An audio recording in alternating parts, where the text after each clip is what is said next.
Hello, fellow Lolsters. Welcome to the second season of LOL, Love of Literature. And today we have with us one of our, veterans.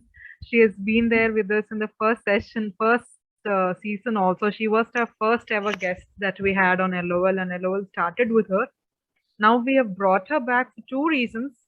One, because LOL has grown, and two, because she has grown as an author and she's been very, very, active on social media promoting her book. And I and Miss Jayanti have had the honor of watching her book, touch heights because of that, because of the marketing strategy that she's following.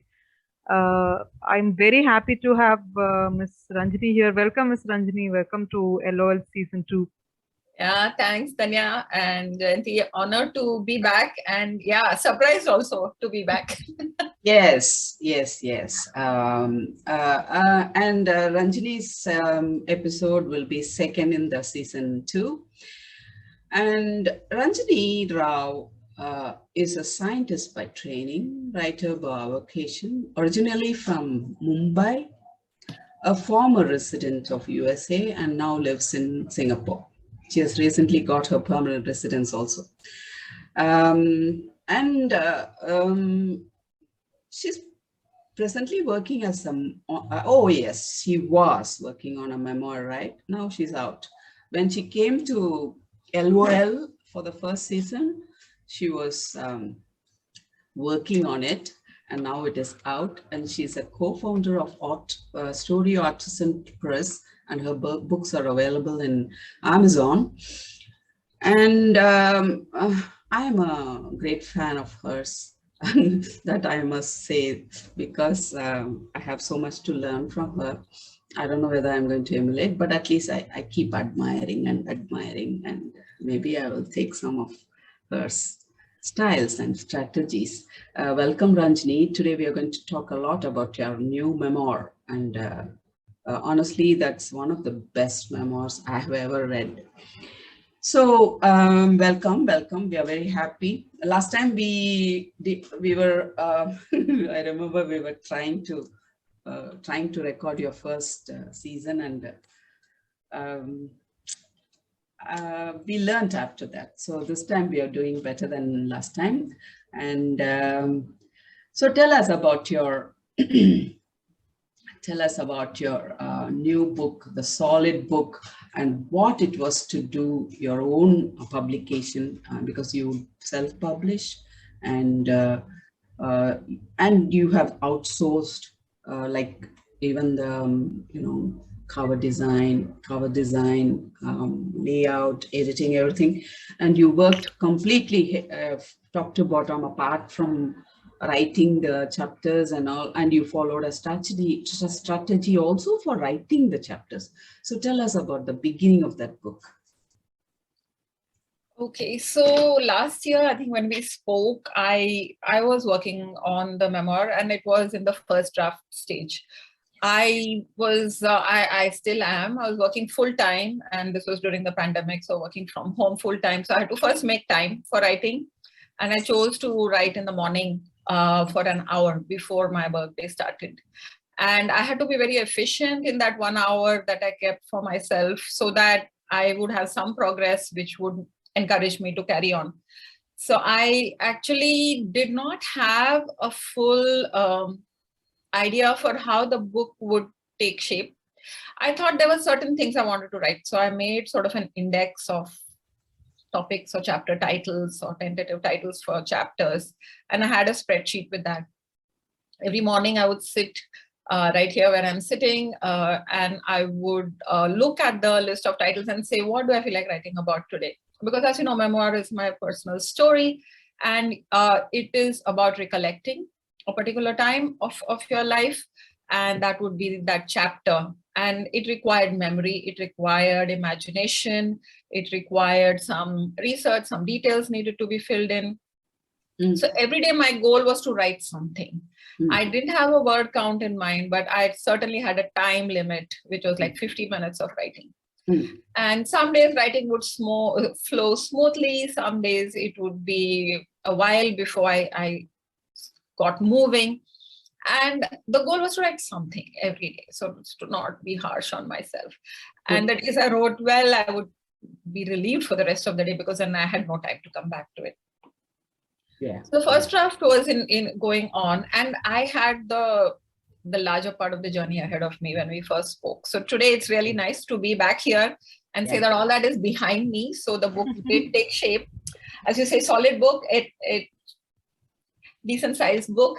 And so I had to figure out not just the words that go in, I had to figure out the title, I had to figure out the layout, and also how to organize the chapters. So I think after the first draft, things took shape. So it's split into various sections, and each section has a different number of chapters. But some things I was very clear that the chapters would be short. Yeah. I was more comfortable writing short chapters. I also felt it would be easy on the reader to read fast, to go quickly through, or at least give the illusion of going quickly through the book when the chapters move fast. So some things I knew.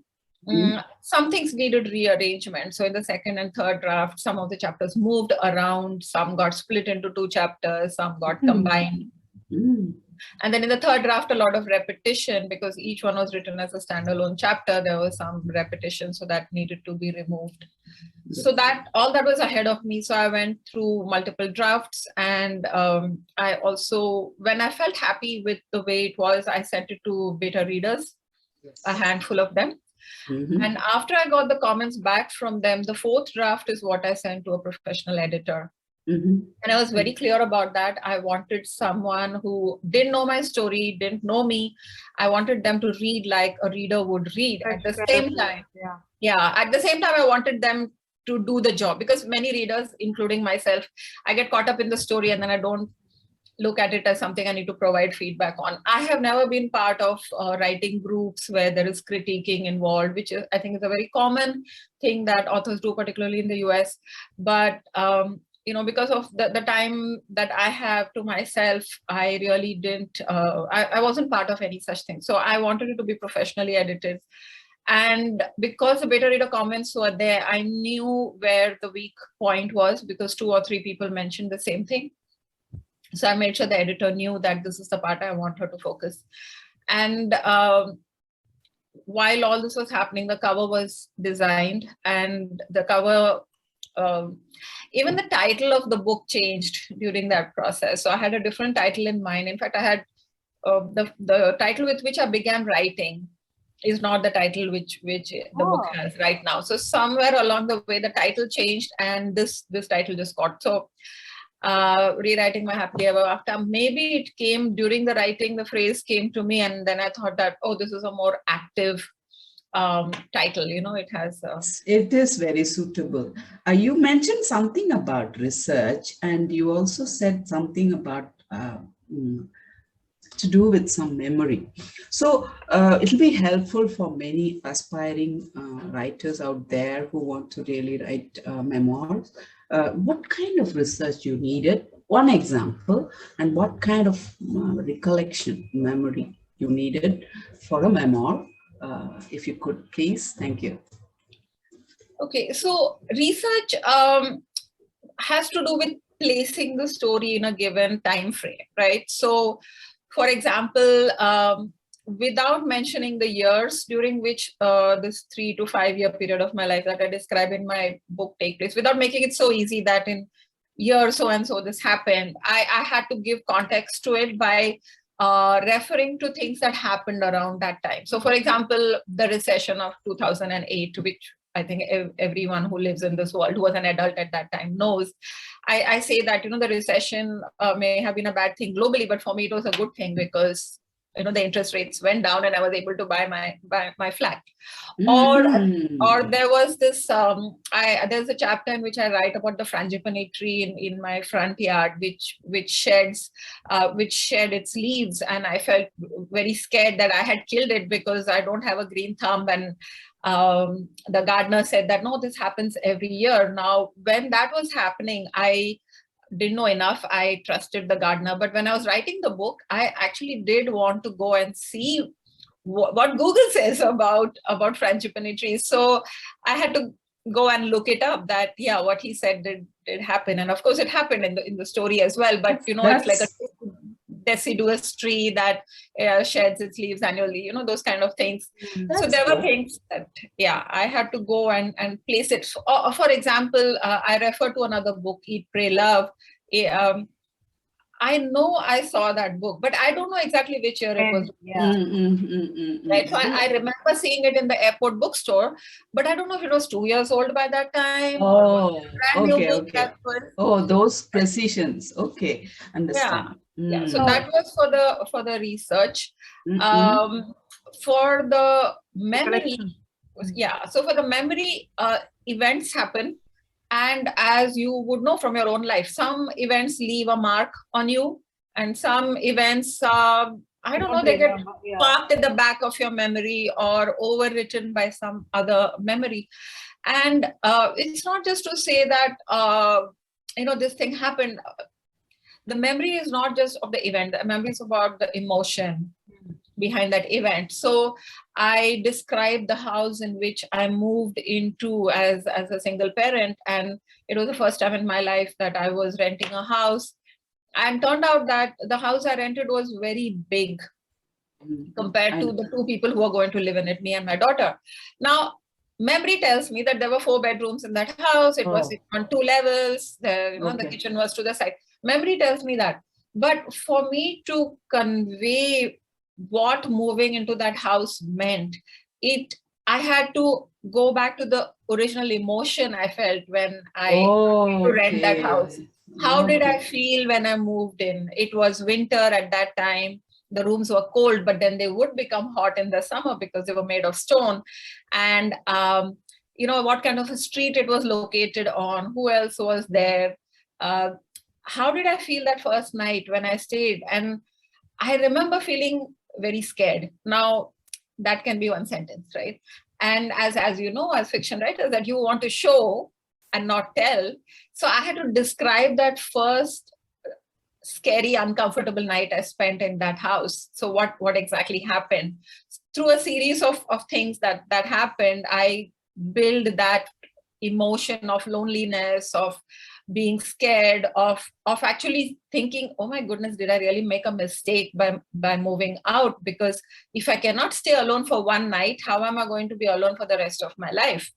And so the memory is just that one incident, but to make it representative in the story, I had to go beyond the mere surface details. Yeah, to undergo the emotion all over again, to rewrite, to re-emote, to rewrite, no? And how was it? How was that re-emote? I mean, throughout, I'm sure you had that. How was it to handle? Was it helping you in some way? Or, of course, for writing, it would have helped very well. But how was it? So I think the good thing was I had only 1 hour every day to work on the book. So I knew, you know, it's like going into a therapist's office. In fact, the reason I picked 50 minutes was I was reading a book called Maybe You Should Talk to Someone, which is a very popular book, in which the author is a therapist and she herself is a patient for another therapist. So she talks about sessions being 50 minutes long. And I thought that was really great because 50 minutes you do the work and 10 minutes to, you know, warm up and close down kind of a thing.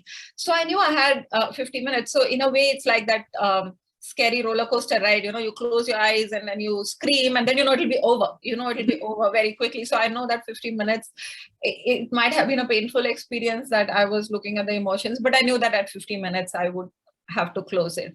So I think having the time limit helped. Some days were harder than the others. The best days, however, were the ones where while I'm writing one chapter, another memory would resurface. Something else which was related to it would come and I say, hey, I didn't put that in my index of topics I want to write about. So I would go, open the tab on the spreadsheet and add one more topic over there. So those were nice things. So there was continuity from day to day, even though the chapters moved. Some chapters took more than one day to write. Some, the first draft came up together, very well in one day. So tell us about this. I saw in your Facebook the latest what's the Tabla? So Tabla article. You said something about women charter, right? Can you share with us how that connection you've made in the story there? So I think, Dania has made this point about my marketing being on point. You said that last week and it's been stuck with me because I'm totally not a marketing person, as I've said before. I'm an R&D scientist, and the marketing salespeople would be at the other end of the spectrum. And I was so happy I was not at that other end. My job was to just work in my little lab and come up with something and worry about the marketing later. The place where nonfiction has an advantage over fiction. Fiction marketing is very trend driven. So for example, Harry Potter became famous, so everyone started writing young adult, magic realism, I don't know, whatever it is, like fantasy, or there is this whole paranormal series that suddenly everyone's fond of.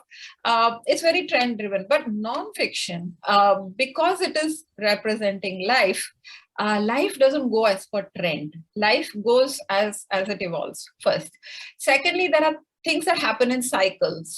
So the external events can again trigger something that happened in the past. So for example, I don't know if you guys have heard of this Nassim Taleb's book called The Black Swan. The Black Swan is a book that talks about these very rare events, which in normal day-to-day you don't think about. But guess what? We are living in a pandemic, which is a black swan event, which is very rare, but it's everywhere right now. So similarly in Singapore, just the confluence of me being in Singapore and Singapore having had something called the Women's Charter, which was established in 1961 to give more empowerment for women and girls in Singapore, underwent a revision. So all of last year, there was discussion about this charter needs to be updated to keep up with the current times.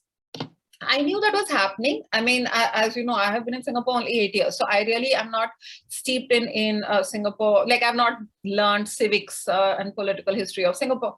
But certainly I was reading the newspaper and it was under discussion. And last month I was away. But when I came back, I saw within 10 days that the Women's Charter was approved. The amendments were approved.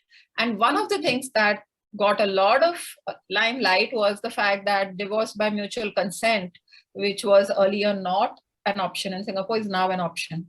Now, what does that mean? Oh, so two people can go and say, we want to get divorced. So the family is going to break, society is going to break, children are going to suffer. All these discussions are going on.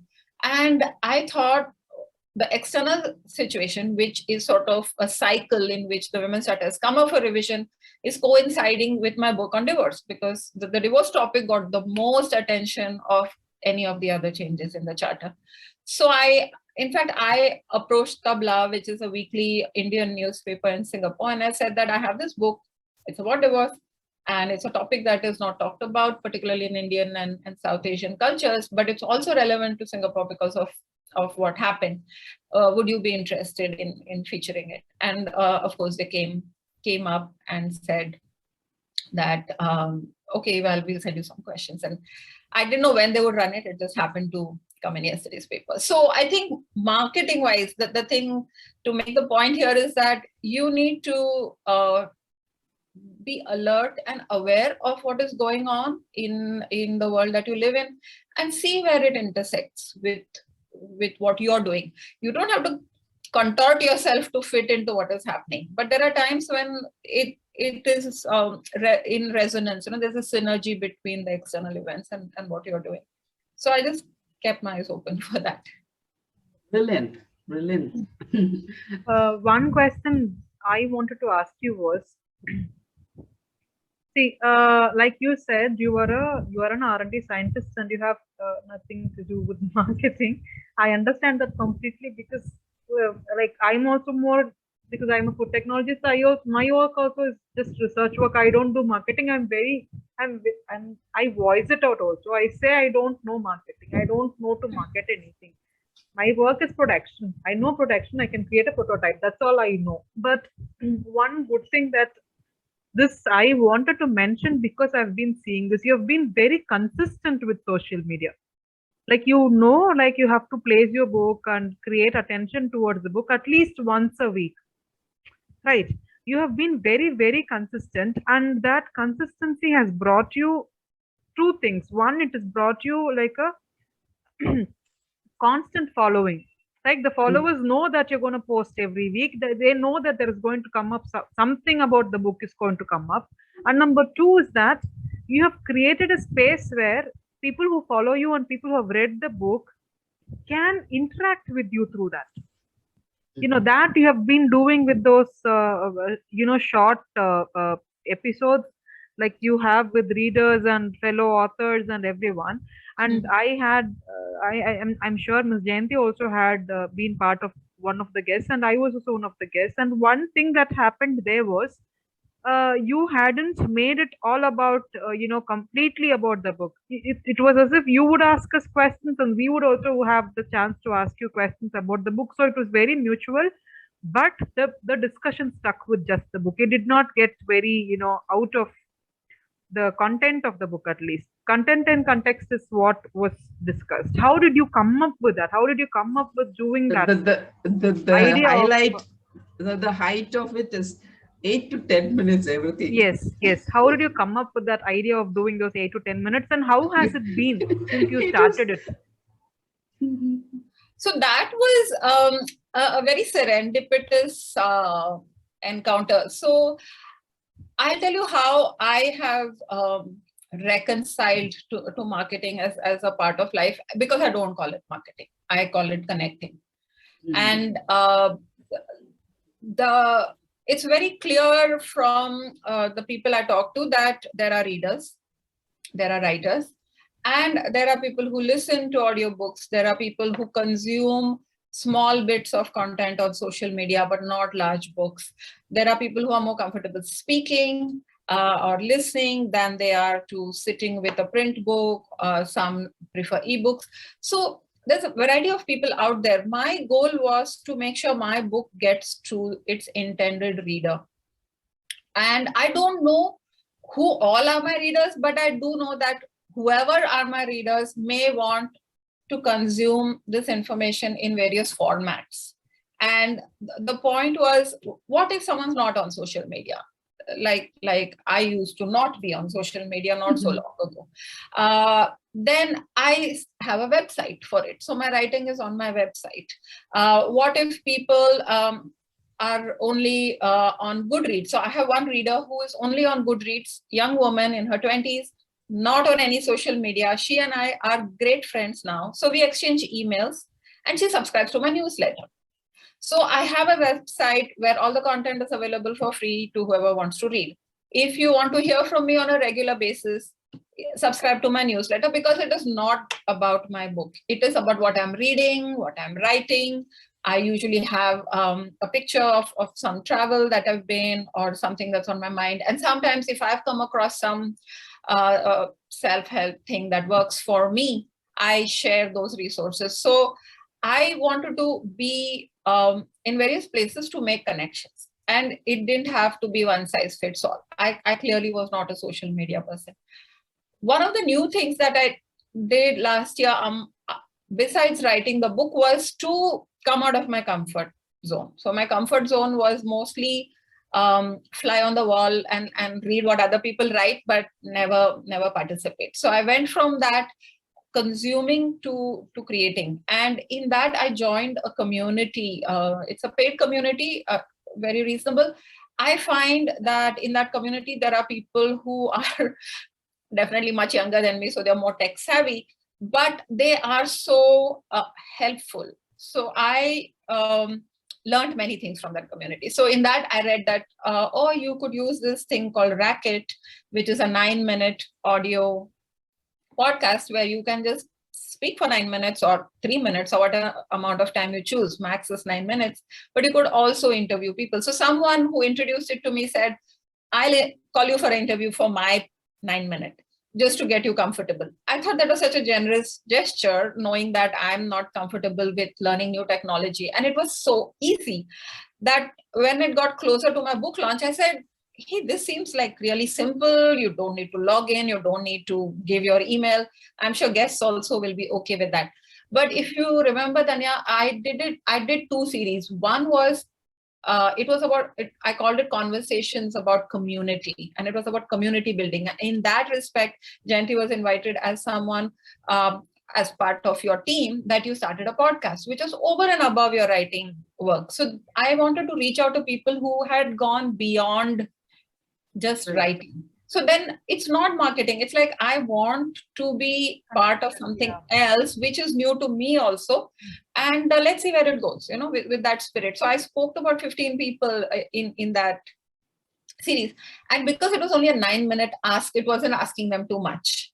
And it also gave a very finite amount of time in which to stay true to the topic. So for community, it was about, why did you start this? What did you expect to achieve from it? How has the experience been? Those are the questions. And then as readers started reading my book, the early readers, that's when I said, hey, why don't I do a series with readers? But to be honest, in an alternate universe, you wouldn't know your readers, right? Like right now, you both have your books out. Yes. Someone somewhere is holding your book or downloading your book and reading it. You don't know this person. How do I know my readers? Because they contacted me. So most of the readers with whom I spoke, I didn't know them before. One was a beta reader who agreed because she was a newsletter subscriber. One I knew through LOL, but most others messaged me on Instagram or messaged me on Facebook. They wanted to talk to me. And that was really mind-blowing to me, that my book really evoked not just a response, but a reaction that made them want to connect with me. So, and again, they were all open for 9 minutes, and I had a blast recording them because there wasn't much work in terms of producing and editing and stuff. So it was pretty much record and hit publish. I just had to create the captions. So I did learn many things. I learned Racket, I learned Canva to produce graphics on Canva. And it also got me into the habit of posting regularly. So I always feel one should not repeat oneself. And so how do you create content consistently, which is new and interesting? So it shouldn't be about me. So it had to be about others. And that's what I thought the Racket did very well, which got everyone involved. So yeah, I learned a lot of things which were not necessarily book related. It was actually very cute one. So short ones. Yeah. Yeah. And about member writing, what the one issue or one common thread that people find in members is that we either, because it's about us and because we want to show that people don't write members when they are in trouble. They write only when they come out of that trouble and they have moved on and they've become better, right? So when we do that, what we do is subconsciously we try to protagonize ourselves, and we try to make us the hero, which unnecessarily or unknowingly it will antagonize the other person or whoever. In your case, because it was a marriage and a divorce, it could have antagonized another person. But this one thing I told you in your interview, in that Racket speech also, is that one thing I found very beautiful in your member was that you did not antagonize the other person. The focus was not on that person so much that we could even judge that person or we could even form an opinion about that person. It was not on that person for the reader to have any thoughts about that person at all. Yes. The entire thing was about you, and it was, though the experience was shared, though that your decision, your actions were all dependent on the actions of the other person, you still made sure that the other person wasn't antagonized. You still made sure that the other person wasn't even brought into the picture. How were you able to do it? How were you able to filter it so clearly that you was it an intention? Was it something that you had in mind while you were writing? And to add to that, it's not so easy. Yeah. Yes. And when I read the what is that, dummy copy, that The proof copy. proof copy, yes. That this was what caught me. I mean, how can it be so gracefully written like this? So please answer the question. Did I intentionally set out to write that? I intentionally set out to tell my story, which is what happens after. So it was, the intention was to not dwell on the marriage, to not dwell on what didn't work in the marriage. It was definitely not about pointing fingers, because like they say, right, you point one finger, the other four point to you. So it is what I would say, it's a failure, let's say, of the couple. But in India, I think arranged marriage or any marriage breaking is seen as failure of society. So already there is a lot of stigma against that, because it's a reflection of something that didn't work, or it's like one defective brick in this wall, right? And you are that defective brick who's shaking everything up. So I was very clear, I didn't want to focus on what went wrong, but I wanted to focus on what would wait on the other side of a decision to walk out of a marriage. And that would be common to everyone. So whether you had physical abuse, whether you had dowry harassment, whatever your reasons were to move out of the marriage, the next part was going to be common with everyone. So that is what stops many women from walking out. It's like, I don't like the situation, it's not tenable, but I don't know what's on the other side. The thing is, most people feel that they feel cheated, that they didn't have a good life, or that they feel cheated, that they were handed bad cards. The truth is, we all have to work towards our happiness with the cards we have been dealt. And I didn't want to focus on why me, why. Of course, I do write that I felt that way. I'm, after all, human. I did share those emotions, that I would go through self-pity and all that. But on the other hand, I also had some cards which were great cards. I had education, I had exposure, I had a supportive family, and I had the courage to say that, yes, I don't know what the road ahead is, but I will figure it out, because I know for sure that it has to be better. So first is, you need belief that a better life is possible. The second part, which most people don't want to do, is you have to work hard towards making that better life possible. And that is one thing I find even today, when people call me and say that they want to make a change, but they are reluctant, is because they don't want to work hard to make that life possible. It's easier to blame someone else for the situation. Like we blame politicians, we blame institutions, stuff like that, right? So you can blame your spouse, your in-laws, your family, whatever. But your happiness is in your hands. It requires effort. And I focused on the effort part. These are the things that happened. They happened in this order, or maybe I moved the order around a bit, but I did all those things which built me up, that gave me confidence. I made some tough decisions, maybe some foolish decisions, but I always moved with the goal that things will be better. So it was totally my journey. It was focused on a what next. So those were things I was very clear about. It wasn't about what if. And I think that's what comes across. There are parts which people who are not divorced write to me about, that it resonated. Many men said that, oh, we hadn't thought about it this way. Now we understand it better.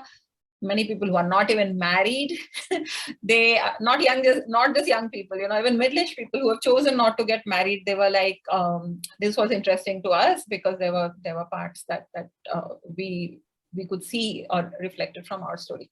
So it was trying to build that connection with people, that even if someone has an unhappy marriage, they are not the end of the world. Yeah, they are not weirdos. They are not like to be blamed. And what would you want to remember? So it's like, what would I want people to remember about me? It's like, oh, she made it happen. I don't want them to remember that, oh, this poor woman who is divorced, right? So I don't think that ever comes out, but I want everyone to feel that way. I want to feel that, yeah, it's one thing that happened to you, but your book is making us feel that way, no doubt about it. And it is such so much of positivity and so much of whatever you said. It is really. It's not seeking sympathy. It is not seeking empowering in all understanding. sense, Yeah. No, Yes. one thing I wanted to again ask you was, see, going through those emotions is a different thing, but sitting and thinking about them again and trying to write about them, you know, because usually what happens is memories, it is distorted with time, it is distorted with other experiences. Like some things when you were thinking for the book, maybe you got clarity, much better clarity than what you were actually feeling at that time, like, because it must have been like 20 years before, right? These were like almost 15, 20 years ago, right? Yeah, Yeah, 15 years. 15 years ago. So of course, as a human also, as a woman also, you must have changed a lot in these 15 years. And which one did you stick to? Did you stick to the memory as it was at that time, or did you stick to the, the reformed memory? Um, Memory is a funny thing, right? Mm. It is very personal. It's very subjective. If you ask two people to recollect the same event, even a recent event, they will remember different things. Men and Yes. women will remember different things, and depending on where you are on that day or on the day you're recalling, you may remember Mm. different things. Mm. So I cannot say which of the two. I know that most memoir writers suggest that don't try to process things as they're happening. Let it happen, put it aside, come back and revisit that part of your life that you want to write about. So I think I really needed that 10 plus years to pass. What that does is it takes away the rawness of the emotion, the raw hurt or the raw shock of having gone through something that is so important. And what that leaves, it's like marinating something, right? Like you leave something to marinate or ferment, and then it comes out, the idlis come out lighter and fluffier when you allow it to ferment. So some of it, time gives it a softer quality.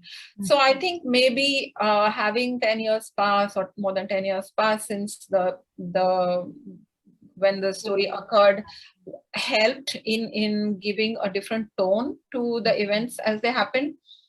Yes, there were certain things which I could see in retrospect, which I had not processed. And the reason it helped me is that writing, as I mentioned, writing is a way of expressing yourself, right? And writing for me is a way of making sense of the world. So I was writing about everything else, but I had never written about my divorce. So this was the first time I was tackling what I call the elephant in the room. And writing about this major event of my life actually helped me process it. So it was cathartic. It gave me closure. And the surprising side effect is that it has opened up a channel for conversation and connection with people who are now reading the book and writing to me from various stages in their life. So the memory would be of the time of writing for sure. As you can see in the book, and this is typical of memoir, so there is a incident and then there is the introspection that happens. And of course the introspection is of today. So it's the more the older me, the more mature me. But the interesting thing is, this is the same person. I'm the same person, and I have more sympathy now for the younger me who went through all that.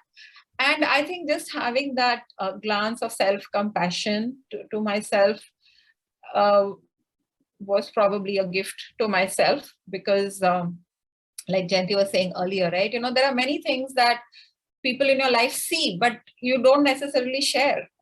So I wrote this. My parents are no more, but my brothers are, and I don't think they remember those years of my life the way I remember it, right? So they are close to me. They have walked with me on certain stretches of that journey, but I doubt they're if they were to write it, it would sound the same. I don't think it would. And I think people who are close to you, I am sure if my parents were around, they would want me to put some more blame in there, points on filters just to make them. I am sure I would have to argue with them on that. But this is the story I wanted to tell. So what is it to be treating between memoir and self-help group? What are your thoughts on that, Ranjani? Yeah, after I wrote the book, there was one person who read it, who is a author who writes fiction, and she said that, oh, I'm not sure your book is really a memoir because you need to, it has to be different. So I'm like, what do you think it is? She's like, oh, maybe it's veering on self-help. And I said, no, I never tell people what they should do. I'm just saying what I did. And it's like any story, right? So even for a fiction writer, you write a story, you don't know what the reader's reading into it. They are bringing their imagination, their biases, their experiences into it. So on one hand, I felt I was taken aback. I was like, no, I'm not writing self-help. I'm very clear because I'm not giving advice to anyone. But the thing is, the best books make us better. And Jayanti said that in an interview earlier this month, where she said that fiction builds empathy. Reading fiction builds empathy. It includes your EQ. So if it is a good story which is told well, it leaves the reader changed. Is it a self-help book? I don't think so. It is not that. I've read the. I've read your.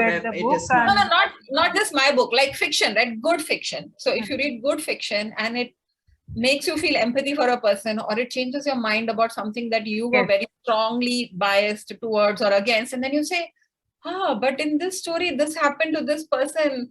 So there is another side to, to something that I was so sure about. So the best stories leave you changed. Does that mean it's self-help? No. So I think I'm not going to call my book self-help, but if it leaves you changed, builds more empathy in you, gives you a view of the world, a part of the world, or a person that you didn't think about much or thought differently about, I think that's great. That's exactly what a story is. Success of the book.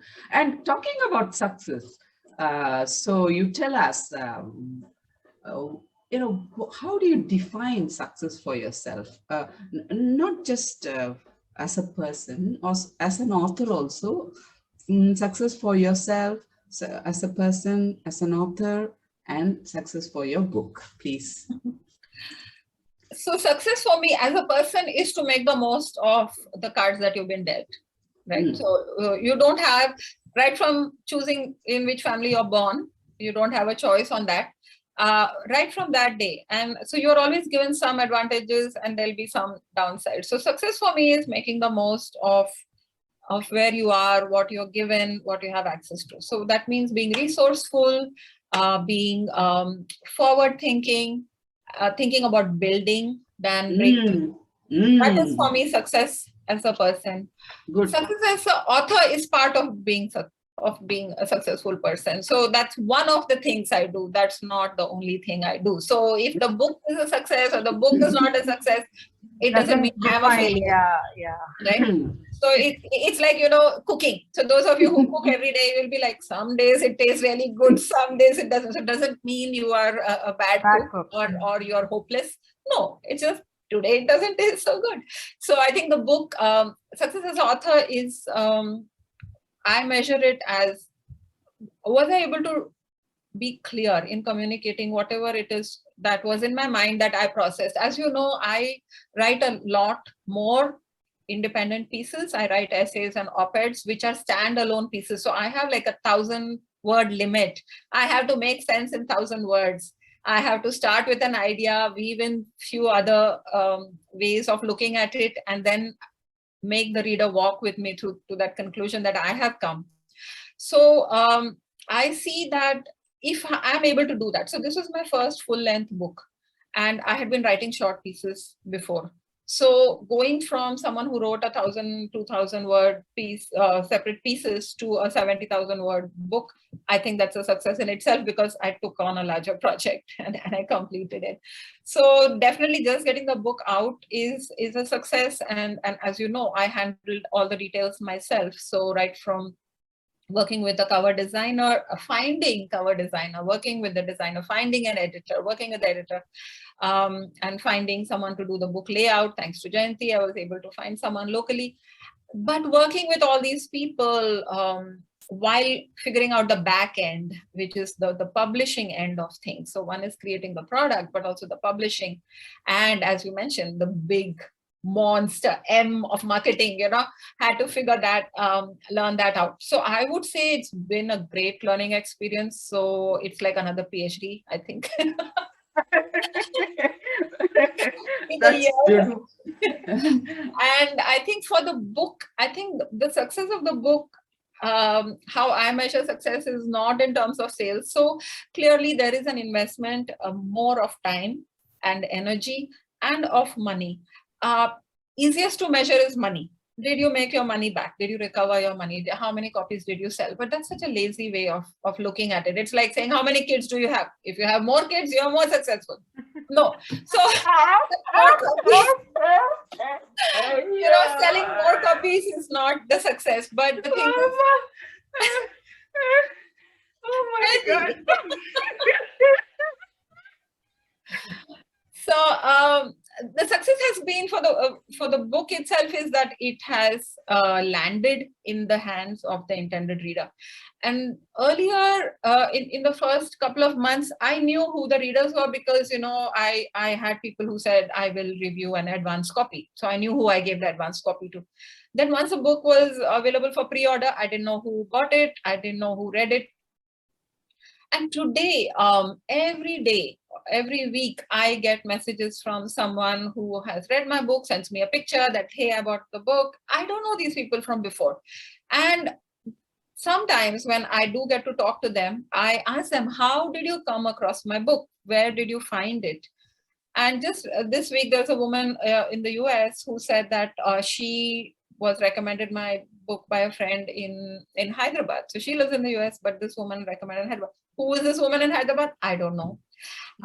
One person wrote to me saying she got a recommendation from the single parents support group that she goes to. Oh. Where is this support group?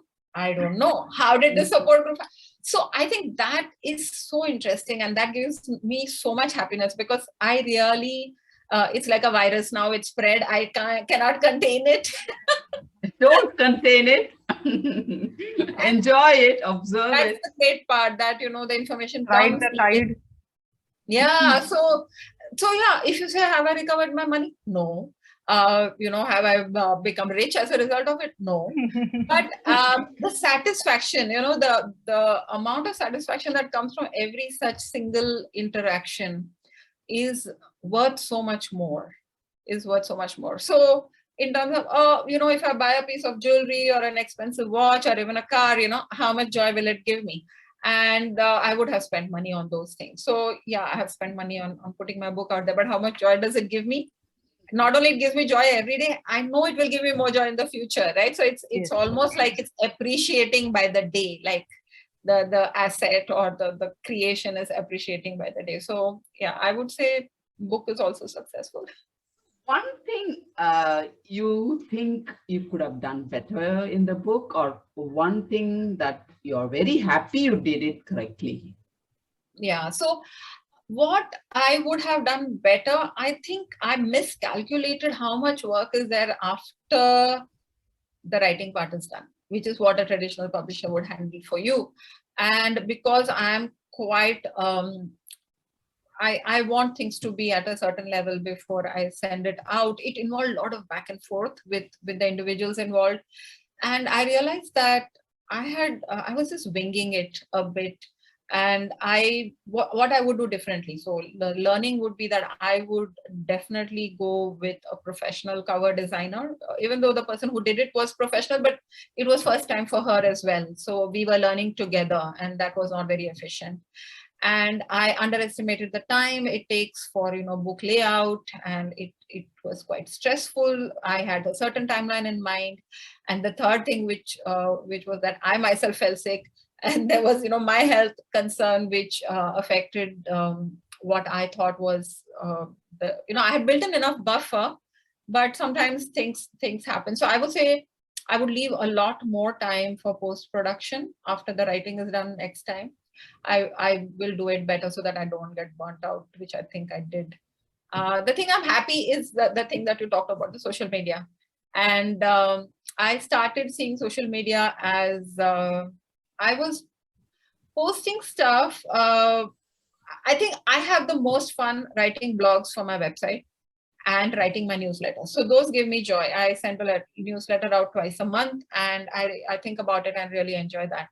But the posting on social media, initially it felt like a burden. It's like, what? I'm already writing a book. I'm already writing all this other stuff. Now I have to post.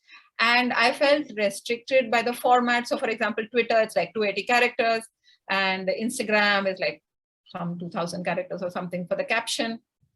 I felt very constrained by these. But then I realized that everything doesn't have to be about the book. So I could share smaller snippets of life as it happens and still make it thoughtful enough. And as the book got closer to launch, that means I was not writing the book anymore. I was more free to write social media posts. And then I took it upon myself the month before the launch that I would post every day. So that was a big deal, because then every day is a lot to post. And Instagram wants nice pictures, and everything has its quirks. But I started enjoying it. So I made a decision saying everything is writing, and I like to write. So whether I'm writing a social media post or a blog post or a newsletter, it's all writing, and I like to write. So I just changed my mindset from marketing to it's all writing. And I didn't know the problem with social media is many people just read, some like, some don't like, some leave comments, most don't leave comments. You really don't know if there's traction. You don't know if anyone's getting anything out of it. But what I realized was, like you said, that people are used to seeing something from me. So they it's like anticipating a letter in the mail, which used to be the old analogy for those of us who wrote letters. It's like, oh, my mom wrote a letter, it's going to come in the mail in 2 weeks, right? To the US, it will take 2 weeks for letters to come. And you know that that's coming. So that excitement, even though the letter is mostly like general stuff, but that excitement. So I think creating that interest that something, she will write something.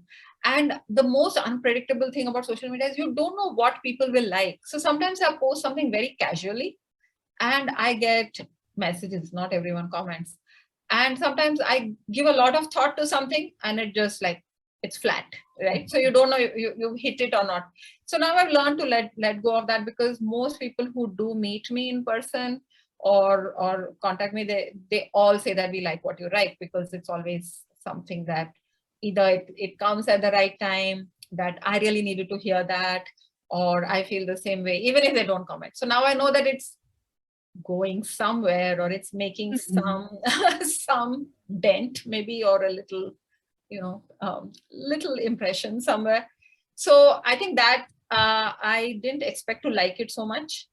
I am enjoying the social media part as well. So now it doesn't feel like a burden. It's there, and I forgive myself on days I don't post. Forgive yourself. I think we can go to the segment of World of W's. Yes. We have covered almost all the subjects that we wanted to talk about. And my first question for you in the World of W's is that I think all our guests, all our audience also know what World of W's is. World of W's is nothing but a set of W questions like what, when, where. It's just like a recap of the entire session, so the audience will get to know the author better. That's all. And my first question for the World of W's today is, what is your next project, writing project? So I am still in two minds. Jayanti has been encouraging me to write travel memoir. So that is on my mind. To be honest, the writing is not as difficult. I'm struggling with the title. So I don't know. Horse first or cart first. So knowing that for the last book, the title changed midway through the project, I think I should just begin to write. Maybe February is when I write. I think travel memoir is first.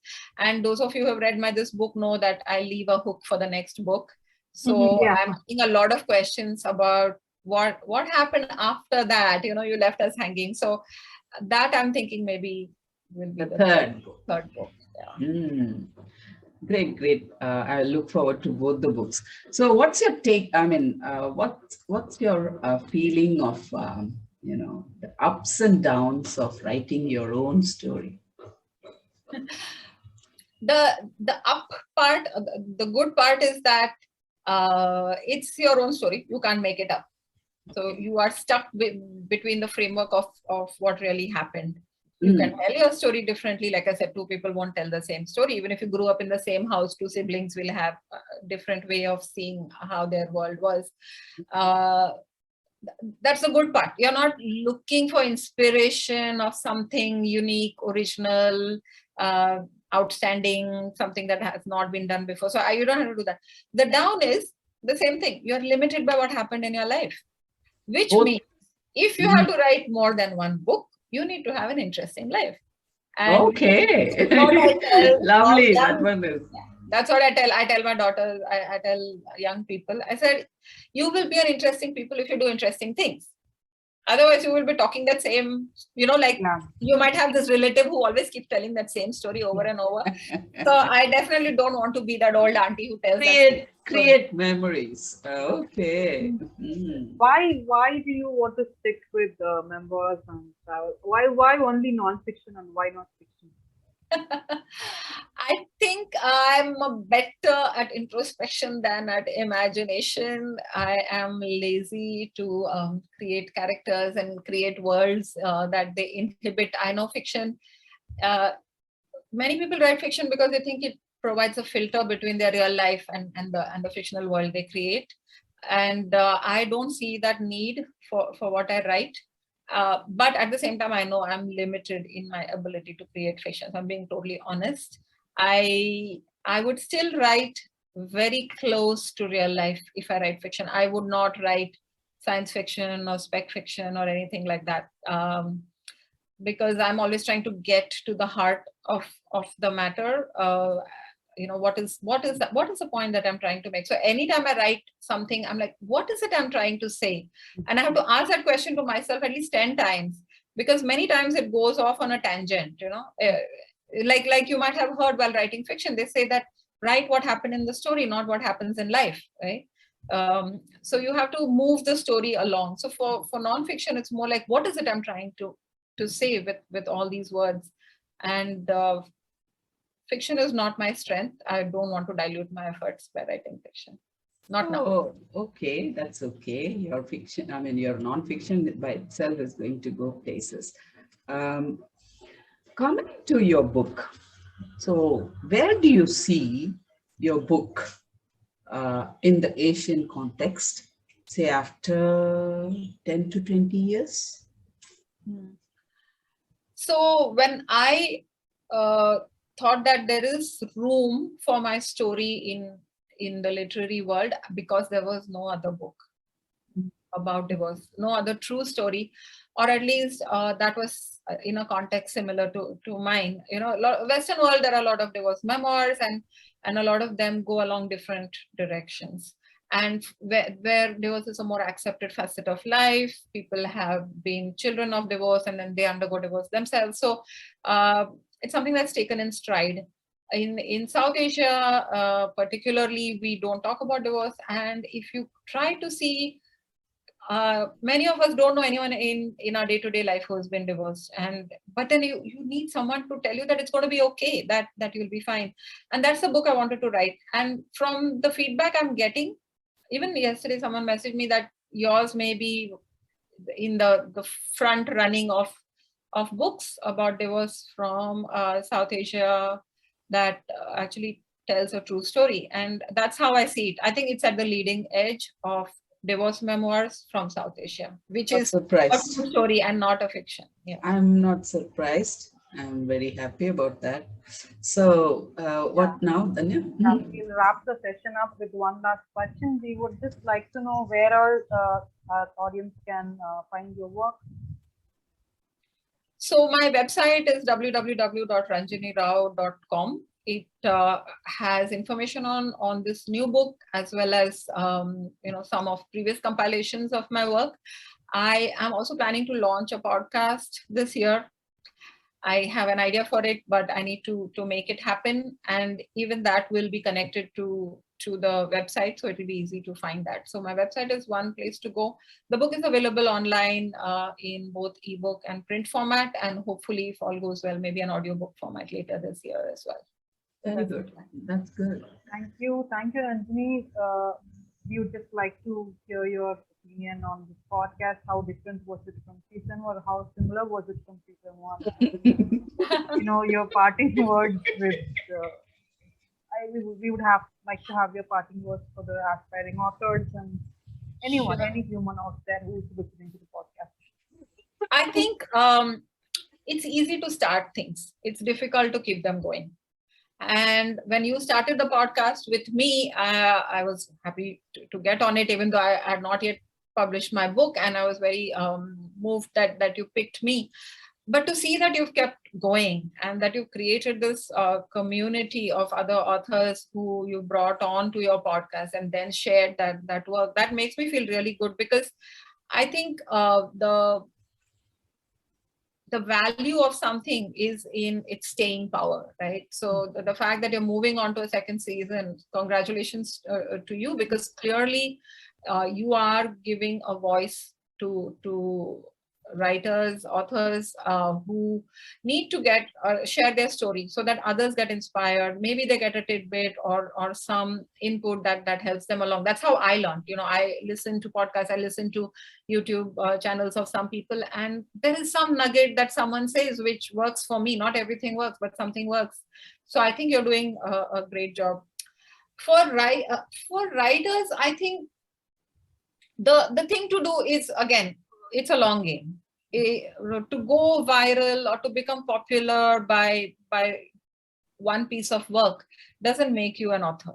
You're an author by the body of work that you create. So it's for any game, right? So if you want a tennis player or a marathon runner, it's not just whether they won this particular tournament or not. It's that they appear at every tournament, that they participate. So they train, they get better. So I would say writers should do that first. Secondly, I think you should always benchmark yourself against the best in your niche or in your genre, and say that I would like my work to be of this caliber. You will be different, you're unique, your voice will be different, your story will be different, but having sort of a goalpost, as in I want to write as smoothly or as literally or as poetically, whatever your aspirations are. And third, I think, is time is precious. So if your reader is reading the book, they're giving you their time. It's a very precious commodity, and you're fighting for that commodity against so many other distractions, right? So for someone to be a reader, you have to respect the reader, that they are reading a book instead of doing laundry or watching Netflix or whatever it is. So you need to give them a reason to sit down with your book, to keep coming back to your book. In fact, to be honest, while I'm really pleased with women or readers who connect with me saying, oh, I saw myself, it looked like you were telling my story, this chapter exactly is a reflection of my life. The thing that is a greater compliment for me is when I get messages from people who say, I'm not a reader, but I read your book from start to finish in 2 days, in 3 days. Like this, my classmate said that I'm not a reader and I hate being in front of a screen any longer than I need to, because I work during the day, and I downloaded your book on Kindle, and every 5 minutes I would go back to the book. And I thought that's a great compliment. And today some guy also messaged saying that I'm a horrible reader, but your book made me finish. So it's my first completed book of 2022. More power. So there's more readers out there. So value your reader. Make your reading the best it can be, the easiest it can be for them, so that they can, because you're trying to tell them something. You're trying to evoke a response in them. You're trying to build that bridge between you and the reader through your book. Don't make it a rocky bridge. Don't make them have to suffer to get to the other end, right? So write, keeping the reader's interests in mind. I think those are things that are subtle. Some are come with experience, and some are choices you make. You know, there are people who use big vocabulary words that you have to run to the dictionary or open the online dictionary to find out. And I love those also because it stretches my vocabulary. But if I have to do it every other page, I'm not going to read that book because it breaks my flow. I'm not reading a textbook. So you know, if it was a textbook, that's a different thing. I would have my notes and I would write it down. So, and today's day and age, you know, people do have shorter attention span. We have to work with that. So keep your ear to the ground. Do the best job you can. Make it easy, make it flawless to the extent possible, and improve yourself. You will always find something lacking. Even now, I open my book, I'm like, I should have, you know, the sentence would have read better if I had written it this way. Like I would have rewritten that paragraph, for example. And so at some point you have to stop, but you're always improving. Thank you so much. Thank you. Thank you for being a part of LOL. And thank you for continuing your support for the podcast. Thank you. My pleasure. All the best. Happy to be part of your efforts, and good luck with your books too. Yes. Good luck to your book. Thank you. Good job.